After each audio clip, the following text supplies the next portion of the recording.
காவியாக்காண்டி wait பண்ணி first அவரே முடிஞ்சிருச்சுன்னு நினைக்கிறேன். இன்னைக்கு மேம் என்னெல்லாம் கேட்பாங்களோ.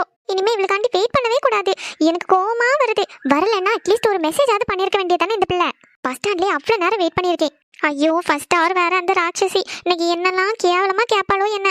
வேணும்னா எங்க ஊர் மேஞ்சிட்டு வரேன்னு கூட கேட்குவா. இப்போ என்ன பண்றது? சே, லேட் ஆனதோடி திருப்பி வீட்டுக்காவது போயிருக்க வேண்டியது. சத்யா, சத்யா, இது யாரப்பா நம்மளை கூப்பிடுறது? நீங்களா? உங்களுக்கு என்ன வேணும்? எதுக்கு எப்ப பார்த்தாலும் என் பின்னாடியே வந்துட்டே இருக்கீங்க? எனக்கு பிடிக்கவே இல்லை. உங்களை பார்த்தாலே எரிச்சலா வருது. சரி சத்யா, எனக்கு புரியுது. உனக்காக தான் இவ்வளவு நேரம் நான் கிளாஸ் கூட போகாம வெயிட் பண்ணிட்டு இருந்தேன். நீங்க எதுக்காக எனக்காண்டி வெயிட் பண்ணணும்? எனக்கு தான் உங்களை பார்த்தவே பிடிக்கல. உங்களால எனக்கு வந்த ப்ராப்ளம்ஸ் எல்லாம் போதும். தயவு செஞ்சு இனிமே கேம்பஸ்குள்ளாடி என்கிட்ட பேசாதீங்க. நீங்க பேசுறத பார்த்துட்டு எல்லாரும் தப்பு தப்பா வெளியே பேசிட்டு இருக்காவ. எல்லாரும் இல்ல, நீங்க தான் இப்படி எல்லாம் சொல்லியிருக்கீங்க என் மேல இருக்கிற கோவத்துல. சத்யா, நீ என் மேல கோவப்பட்டுக்கோ, என்ன வேணாலும் பண்ணிக்கோ. ஆனா இப்ப சொல்ல வர விஷயத்த மட்டும் தயவு செஞ்சு கேளு. அதுக்கப்புறமா நீ என் மேல கோவப்படணுமா வேண்டாமா டிசைட் பண்ணிக்கோ. அதுக்கப்புறமா நானும் உன் வழியில வரமாட்டேன், நீயும் என்கிட்ட பேச வேண்டாம். ஆனா என்ன பத்தி நீ தப்பா நினைச்சிட்டு இருக்க, அதை எனக்கு திருத்தணும். என்ன திருத்த போறீங்க? நீங்க என்னதான் பண்ணாலும் உங்க மேல இருக்கிற கோவம் எனக்கு குறையவே குறையாது. ஃபர்ஸ்ட் நான் சொல்ல வர விஷயத்த கேளு சத்யா, அதுக்கப்புறமா குறையுமா இல்லையான்னு பாத்துக்கிடலாம். நீ எது சொன்னாலும் நான் நம்பவே மாட்டேன். நீதான், உன்னாலதான் எனக்கு இவ்வளவு பெரிய ப்ராப்ளமே. சரி, இருந்துட்டு போட்டும். நீ எப்படி வேணாலும் நினைச்சுக்கோ. ஆனா என்னோட சைடு நான் இந்த ப்ராப்ளமை தீர்த்து வைக்கணும்னு நினைக்கிறேன். என் சைடு எந்த தப்பு இல்லைன்னு நான் ப்ரூவ் பண்ணிடுவேன். அதுக்கப்புறம் நீ என்ன வேணாலும் பண்ணிக்கோ. என்ன சொல்ற? இங்க பாரு, எனக்கு கிளாஸ் இருக்கு. நான் இப்படி இங்க நின்று உங்க கூட பேசிட்டுலாம் நிக்க முடியாது. நீங்க சொல்ற பொய்யெல்லாம் என்னால நம்ப முடியாது. ஃபர்ஸ்ட் என்ன விஷயம் சொல்லுங்க. சத்யா, அது சத்யா, என்னையும் உன்னையும் பத்தி காலேஜ்ல ஒரு ரூமர் போயிட்டு இருக்கு. நீ அதுக்காக தான் என்கிட்ட கோவமா இருக்கேன்னு தெரியுது. ஆனா சத்தியமா சொல்றேன், அதுக்கும் எனக்கும் எந்த சம்பந்தமும் கிடையாது. இது சொல்லதான் இவ்வளவு நேரம் வெயிட் பண்ணிட்டு இருந்தியா? இல்ல சத்யா, முழுசா கேளு தயவு செஞ்சு. அதுக்கும் எனக்கும் எந்த சம்பந்தமும் கிடையாது. அந்த வேலையை பார்த்து விட்டவன் வேற ஒருத்தன். இத நான் நம்பணும். நீ சொன்னோட தான் நான் நம்பிடுவேன். சரி சத்யா, நீ நம்பாண்டான். ஆனா அவனே வந்து சொன்னா நம்புவேன்ல. டேய் இங்க வாடா. யார கூப்பிடுறா? இவனா? டேய் இங்க வாடா. இவன் சொன்னா நீ நம்புவ தானே? இவனா? இவன் சொன்னா நான் எதுக்கு நம்பணும்? ஏன்னா இந்த வேலையை பார்த்து விட்டதே இவன் தான். என்ன சொல்றீங்க? ஆமா, இந்த வேலையை பார்த்து விட்டதே இவன் தான். இவனுக்கும் உனக்கும் என்ன பிரச்சனைன்னு எனக்கு தெரியாது சத்யா. ஆனா காலேஜ்ல ஒரு விஷயம் நான் கேள்விப்பட்டேன். இது உண்மையா பொய்யா இதெல்லாம் பத்தி விசாரிச்சு உங்க 2 பேரோட ப்ராப்ளத்துல இடையில நான் வர்றதுக்கு விரும்பல. இவன் உன்னை என்ன பண்ணா, ஏது பண்ணா, என்ன பேசினா அதெல்லாம் எனக்கு தெரியாது. அதை நீ சால்வ் பண்ணிக்கோ. கம்ப்ளைண்ட் பண்றதா இருந்தா கம்ப்ளைண்ட் பண்ணிக்கோ, இல்ல வீட்டுல சொல்றதா இருந்தாலும் சொல்லிக்கோ. ஆனா இவன் பார்த்து விட்ட வேலைக்கும் எனக்கும் எந்த சம்பந்தமும் கிடையாது.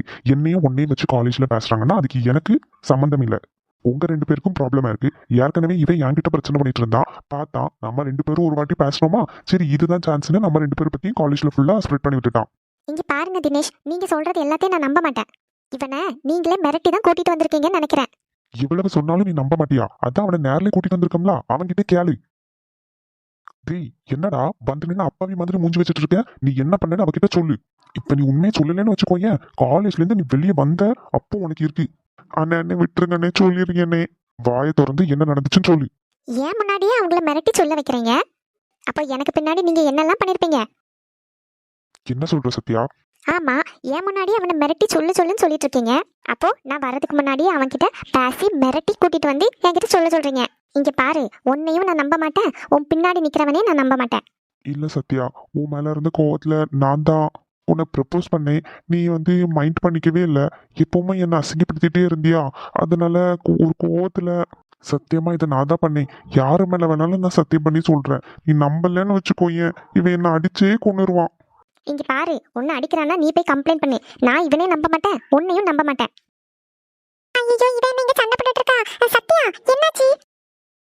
காவியா எங்க போய் தொலைஞ்ச? உன்னாலதான் கண்டவன் முன்னாடி எல்லாம் நின்னு பேச வேண்டியதா இருக்கு. சத்யா, நான் இன்னைக்கு சீக்கிரமா காலேஜ் வந்துட்டேன்டி. உனக்காக வெயிட் பண்ணிட்டே இருந்தேன், நீ வரவே இல்லையா? ஒருவேளை நீ இன்னைக்கு வர மாட்டியோன்னு நினைச்சு நான் வந்த பஸ்ல ஏறி வந்துட்டேன். நல்லா பண்ண சத்யா. உனக்கு நான் மெசேஜ் பண்ண சத்யா, நீ போன் எடுத்துட்டு வரலன்னு நினைக்கிறேன். சத்யா என்னாச்சு? இப்போ எதுக்கு இவங்க 2 பேர் கூட நீ சண்டை போட்டுட்டு இருக்க? என்ன, உனக்கு விஷயம் எதுவும் தெரியாதோ? இல்லடி, சத்தியமா எனக்கு எதுவுமே தெரியாது. அண்ணா நிக்காமலா அவனை புதுசா கூட்டிட்டு வந்து எதையோ கதை சொல்லிட்டு இருக்கான். அவன் இந்த வேலையை பார்த்து விட்டானாமா. இந்த சாருக்கு எதுவுமே தெரியாதான். சத்யா, இந்த விஷயத்தை நீ நம்பிதான் ஆகணும். நீ சொல்றத நான் எதுக்கு நம்பணும்? நீங்க 2 பேரும் என்னை பொறுத்த வரைக்கும் ஒரே மாதிரி தான். இங்க பாரு, என்னை யாரு கூட கம்பேர் பண்ணாத, எனக்கு அதெல்லாம் பிடிக்காது. அப்படிதான் பண்ணுவேன். நீயும் அவனும் எனக்கு ஒரே மாதிரி தான். 2 பேரும் பொய், வாயை திறந்து போய் மட்டும் தான் பேசுவீங்க. சத்யா கொஞ்சம் பொறுமையா இரு. பொறுமையா இருந்து இன்னும் நான் பொறுமையா இருந்தேன்னா என்னை பத்தி இதுக்கப்புறம் என்னெல்லாம் பேச முடியுமோ அதெல்லாம் இவங்க 2 பேரும் பேசுவாங்க. சரி சத்யா, நேத்து வரைக்கும் நீ கோவப்பட்டதுல நியாயம் இருக்கு. ஏன்னா எனக்கும் விஷயம் தெரியாது. நானும் உன்ன மாதிரி தினேஷ் தான் இந்த வேலையை பண்ணிருப்பா அப்படின்ட்டு நம்பிட்டு தான் இருந்தேன். ஆனா இந்த ப்ராப்ளம்க்கு அவங்களுக்கும் எந்த சம்பந்தமுமே இல்ல சத்யா. என்ன காவியா சொல்லுங்க, இவன் உன்னையும் சேர்த்து பிரெயின் வாஷ் பண்ணி வச்சுட்டானோ? இல்ல, அவங்க என்கிட்ட எந்த விஷயமும் பேசல. ஆனாலும் இது யார் பண்ணாங்கன்னு எனக்கு நல்லாவே தெரியும். என்ன சொல்ற? விஷயம் என்னன்னு நான் சொல்றேன். நீ காலேஜ்க்கு வராதனால தான் அந்த விஷயம் நடந்துச்சு. அந்த நேர்ல பார்த்த ஒரே ஐ விட்னஸ் நான் தான். உனக்கு மெசேஜ் கால் எல்லாமே பண்ணேன். 2 நாளா உனக்கு கால் ரீச் ஆகவே இல்ல. என்ன விஷயம் சொல்லு காவியா. ஐயோ, இவங்க என்ன இப்படி பேசிக்கிறாங்க? டேய் வேணாண்டா, தேவையில்லாத பிரச்சனை பண்ணிட்டு இருக்கே நீ தான் இந்த விஷயத்தெல்லாம் ஸ்ப்ரெட் பண்ணி விட்டேன்னு அவங்க யாருக்காவது தெரிஞ்சது தினேஷ் காதுல விழுந்துச்சு, அவ்வளோதான். அது எப்படிடா அவளை நான் அப்படியே விட்டுற முடியும்? நான் அவ பின்னாடியே அலைஞ்சு அலைஞ்சு லவ் பண்ணுவேன். இவ பார்த்தா அவங்கிட்ட சிரிச்சு சிரிச்சு பேசிட்டு இருக்கா. டேய் அவங்க 2 பேருக்குள்ள ஒன்றும் இல்லடா நீ நினைக்கிற மாதிரி. சொல்லப்போனா அந்த பையன் தினேஷும் உன்ன மாதிரி அவ பின்னாடி வம்பெழுத்துட்டு தான் திரிஞ்சிட்டு இருந்தான். அவங்க 2 பேரை தேவையில்லாம சேர்த்து வச்சு பேசி கோர்த்து விடுறது நீ தான். ஐயோ, அப்ப தினேஷ் கிடையாதா? இந்த நாய் தான் அந்த வேலையெல்லாம் பண்ணிருக்கோ? கடவுளா பார்த்துதா இந்த நேரத்துல என்ன ஸ்டாஃப் ரூமுக்கு அனுப்பி விட்டுருக்கு. இல்லனா இவங்க போற திட்டம் எதுவுமே எனக்கு தெரிஞ்சிருக்காது. பாவம் அந்த தினேஷ் அண்ணா சத்தியம் என்னெல்லாம் சொல்லி திட்டுனா இந்த நாய் தான் இந்த வேலையெல்லாம் பார்த்திருக்கான். இதோட முடியலடா, இன்னும் இருக்கு அவளுக்கு. அவன் பார்த்தா அவ என்னமோ அவனோட பொண்டாட்டி மாதிரி ஓவரெல்லாம் என்கிட்ட வந்து சீன் காமிச்சிட்டு இருக்கா. நீயும் தானே அன்னைக்கு பஸ் ஸ்டாப்ல நின்ன, அவன் பேசின பேச்சு உனக்கு கோவம் வரல? கோவம் வந்துச்சுடா, ஆனா அவன்கிட்ட எல்லாம் நம்ம மோத முடியாது. அவனை பத்தி உனக்கு தெரியும் தானே. அவன் எல்லாம் வெட்டு 1 துண்டு 2ன்னு பேசுற ஆளு. நாளைக்கு ஆளை வச்சு அடிச்சாலும் அடிச்சிருவான். அதையும் நான் பாத்துறேன், அவன் என்ன அவ்வளவு பெரிய ரவுடியான்னு. அந்த சத்தியா அவளுக்கு இருக்கு. நான் போய் ப்ரொப்போஸ் பண்ணா பிடிக்கலன்னா மூஞ்சி மேல சொல்லணும். மூஞ்சி மேல பெரிய பருப்பு மாதிரி அவன்கிட்ட போய் சொல்லியிருக்கா. அவன் என்னடானா என்ன கூப்பிட்டு கேக்குறான். டேய் அவங்க 2 பேரும் பேசிக்கவே மாட்டாங்களே, எப்படி அவனுக்கு அந்த விஷயம் தெரிஞ்சிருச்சு? அதுதான் எனக்கும் தெரியல. அவங்க 2 பேரும் சீக்ரெட்டா லவ் பண்ணிட்டு இருக்காங்கன்னு நினைக்கிறேன். காலேஜ்ல தானே பேசிக்க மாட்டாங்க. காலேஜ் விட்டு வெளியே போய் பேசினா நம்ம எல்லாம் பார்க்கவா போறோம்? டேய் வேணாண்டா, எனக்கு என்னமா இது பெரிய பிரச்சனையாகும்னு தோணிட்டே இருக்கு மனசுக்குள்ள. உனக்கு பயமா இருந்தா நீ கிளம்பு, நான் பாத்துக்கிறேன். நீ என்னவாது பண்ணு, என்னெல்லாம் இதில் இழுத்து விட்டுறாத, அவ்வளோதான். நான்லாம் காலேஜில் தான் இந்த மாதிரி. வீட்டுக்கு போனேன், என்னை விட பெரிய டெரர் பீஸு எங்கள் அப்பா. பெல்ட் இருக்குல்ல, பெல்ட்டை வச்சு சாத்திடுவார். அதனால் அரியர் இல்லாமல் எந்த பிரச்சனையும் பண்ணாமல் காலேஜ்லேருந்து பாஸ் அவுட் ஆகிறது தான் என்னோட ஒரே எய்மு. சரி, அப்ப நீ மூட்டு கிளம்பு, நான் பாத்துக்கிட்டேன். இந்த விஷயத்தை பத்தி எப்படியாவது சத்யாக்கு சொல்லணும். ஐயோ, இன்னைக்கு பார்த்தா நான் மொபைலும் எடுத்துட்டு வரல. வீட்டுக்கு போனதும் ஃபோன் பண்ணி பார்க்கலாம். சரி என்ன ஆளை விட்டுறா, நான் கிளம்புறேன். சரி சரி, கிளம்பு கிளம்பு.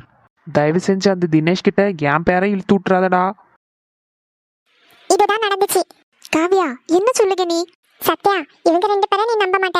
ஆனா நானும் நீயும் எவ்வளவு வருஷமா ஃப்ரெண்ட்ஸ். என்னையுமா நீ நம்ப மாட்ட? அது சரி, எனக்கு இந்த உலகத்திலே ரொம்ப பிடிச்சது எங்க அம்மா தான். எனக்குன்னு கிடையாது, எல்லாருக்குமே அவங்கவுங்க அம்மா தான் ரொம்ப பிடிக்கும். அந்த அம்மா மேல நான் சத்தியம் பண்ணி சொல்றேன், இவங்க 2 பேரும் பேசிக்கிட்டு நான் கேட்டேன். அவனுக்கு 2 பேரும் சேர்ந்து போட்ட திட்டம் தான் இது.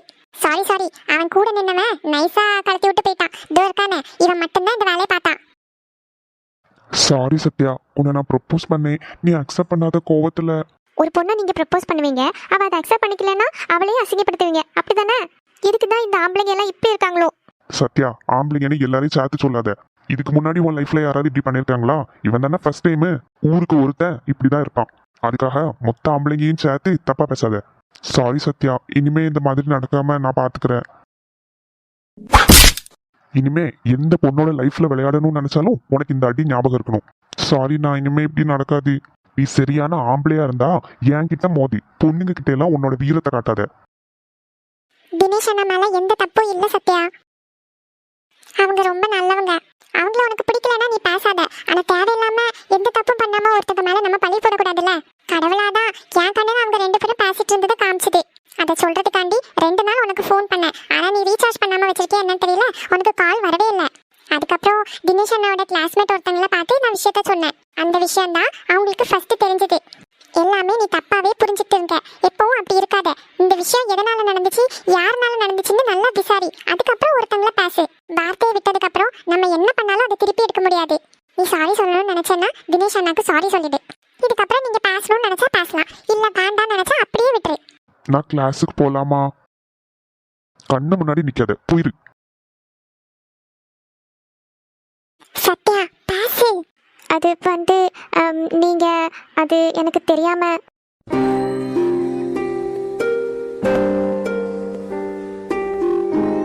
என்னடி, நான் பேசிட்டே இருக்கேன், கண்டுக்காம போயிட்டே இருக்காங்க. கண்டுக்காம போயிட்டானேன்னு சந்தோஷப்படு. நீ பண்ணதுக்கும் நீ பேசினதுக்கும் இவங்க இடத்துல வேற எவனா இருந்தான்னா இந்நேரம் உன்னை அடிச்சிருப்பான். அவன் எதுவுமே பேசாம பண்ணான்னு சந்தோஷப்படு. சரி வா, இப்ப நமக்கு ஃப்ரீ பீரியட் தான். மேம் இல்ல, அப்படியே போய் கிளாஸ்ல இருந்துடலாம். அட்டெண்டன்ஸ் இன்னும் எடுக்கல. ச்சே, எனக்கு கஷ்டமா இருக்கு காவ்யா. தேவையில்லாம மனசு போட்டு எதுவும் குழப்பிக்காத. எல்லா விஷயமும் சால்வ் ஆயிடுச்சுல. இனிமே இதுதான் ப்ராப்ளம்னு நாளைக்கு காலேஜ் ஃபுல்லா ஸ்ப்ரெட் ஆயிரும். அதுக்கப்புறம் உன் மேல இருந்த பிளாக் மார்க் போயிடும். எனக்கு இப்ப அது கூட பெருசா தெரியல காவ்யா. என்னால எந்த விஷயமும் கிளியரா தெரிஞ்சுக்காம ஒருத்தங்களை எதுவும் சொல்லக்கூடாது. என் மேலதான் தப்பு. நான் என்னெல்லாம் பேசிட்டேன். ஆனா அவங்க எவ்வளவு பொறுமையா இருந்தாங்க. இப்ப கூட நான் சாரி சொல்லலாம் தான் நினைச்சேன் காவ்யா. ஆனா எதுவுமே பேசாம போயிட்டாங்க. சரி விடு, உனக்கு தான் அவனை பிடிக்காதுல்ல, அதனால அவன் இனிமே உன்னை கண்டுக்க மாட்டான். உன் வழியிலையும் குறுக்கிட மாட்டான். நீ உன் பாக்குல இருந்துடு. வா, நம்ம கிளாஸுக்கு போலாம். சீக்கிரம் வாடி. சாரி, நான் தெரியாம பேசிட்டேன். எதுவும் தெரிஞ்சுக்காம எந்த முடிவும் எடுக்க கூடாது. யாருக்கிட்டையும் பட்டுன்னு மூஞ்சில் அடிச்சாலும் பேசக்கூடாது. இனிமையாச்சும் ஏதாவது ஒரு ப்ராப்ளம் வந்துச்சுன்னா முழுசா அதை பத்தி தெரிஞ்சுட்டு நம்ம பேசணும். ச்சே, என்னெல்லாம் பேசிட்டேன், இப்படியெல்லாம் அசிங்கப்படுத்திட்டேன். கஷ்டமா இருக்கு. பேசாம மேம் கிட்ட பெர்மிஷன் கேட்டு வீட்டுக்கு போக வேண்டியதான். இன்னைக்கு கிளாஸுக்கு போகவே மூடல.